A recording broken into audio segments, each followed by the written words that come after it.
내일부터 설 연휴가 시작됩니다. 오랜만에 고향에 내려가 부모님을 뵙는 만큼 건강 상태를 자연스럽게 살펴볼 수 있는 좋은 기회이기도 한데요. 전문가들은 명절 동안의 일상적 대화와 관찰이 부모님의 건강 이상 신호를 조기에 발견하는 계기가 될 수 있다고 조언합니다. 설 명절에 꼭 점검해야 할 부모님 건강 체크 포인트를 박선아 기자가 정리했습니다. 온 가족이 모이는 설명절은 그동안 떨어져 지내 챙기지 못했던 부모님의 건강을 살펴볼 좋은 기회입니다. 전문가들은 몇 가지 대화와 일상 관찰만으로 건강 위험 신호를 조기에 발견해 부모님의 건강을 지킬 수 있다고 말합니다. 먼저 부모님의 식사와 복용 약부터 살펴야 합니다. 규칙적으로 식사를 하고 있는지 살펴보면 전반적인 건강 상태를 가늠할 수 있습니다.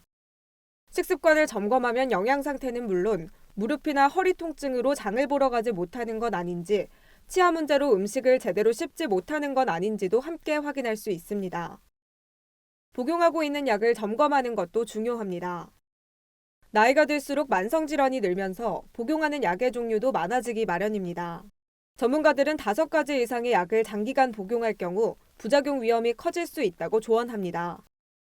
이를 예방하기 위해 유원섭 국립중앙의료원 가정의학과 전문의는 여러 의료기관에서 약을 나눠 처방받기보다 한 곳에서 통합관리받는 것이 필요하다고 강조했습니다. 여러 군데서 약을 동시에 처방받아서 만성적으로 계속 이제 타드신 분들은 그렇게 기관을 나누시기보다는 그래도 단골 기관을 정해놓고 진료를 받고 이제 약을 드시는 게 중요할 것 같고요. 인지 기능이 저하되면 약을 중복 또는 과다 복용하는 사례가 발생할 수 있다며 부모님의 약 복용 습관도 세심히 살펴야 한다고 당부했습니다. 이제 인지 기능이 떨어지셔서 갑자기 약을 한꺼번에 많이 드신 경우도 발생할 수 있거든요. 그러니까 드신 줄 모르고 그런 경우는 없는지 두루두루 체크를 해야죠. 예. 두 번째로는 지난 명절과 달라진 점을 살피는 것이 필요합니다. 전문가들은 노인 우울증을 확인하려면 과거와 비교해 달라진 행동이 있는지를 살피는 것이 중요하다고 설명했습니다. 이제 예전에 뵀었을 때와 차이점들이 어떤 것들이 있는지를 좀 지켜보시는 게 되게 중요할 것 같아요.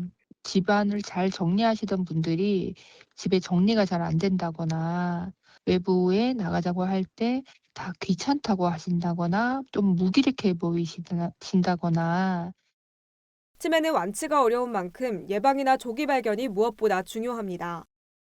하지만 치매의 주요 증상인 기억력 저하는 자연스러운 노화 과정으로 여겨지기 쉬워 조기 발견이 늦어지는 경우도 많습니다. 이 때문에 전문가들은 치매 조기 발견을 위해서는 기억력뿐 아니라 성격이나 행동 변화에 주목할 것을 당부했습니다. 예전이랑 다르게 부쩍 좀 이렇게 뭐 화를 내시거나 아니면은 뭔가 좀 예민해지시거나 뭐 돈이나 음식 같은 거에 평소보다 좀 많이 집착하시거나 그런 좀 성격 변화들을 보이는 경우도 많아서 아울러 전문가들은 노년기 우울 증상이 인지기능 저하와 동반되는 사례도 있다며 부모님의 우울감이 눈에 띄게 심해졌다면 전문 상담이나 검진을 받아볼 것을 권했습니다. 정신건강의학과든 아니면은 이제 요즘은 이제 농촌 지역이나 이런 데는 이제 정신건강복지센터나 치매안심센터가 잘 되어 있지 않습니까?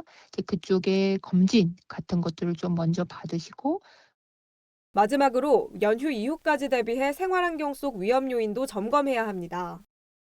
특히 전문가들은 노인층에 빈번한 가정 내 낙상사고 경험부터 확인할 것을 권했습니다. 이후 필요에 따라 문턱을 낮추거나 손잡이를 설치하는 등 위험 요소가 되는 생활 환경을 개선하는 것이 부모님의 건강을 지키는 데 도움이 된다는 설명입니다.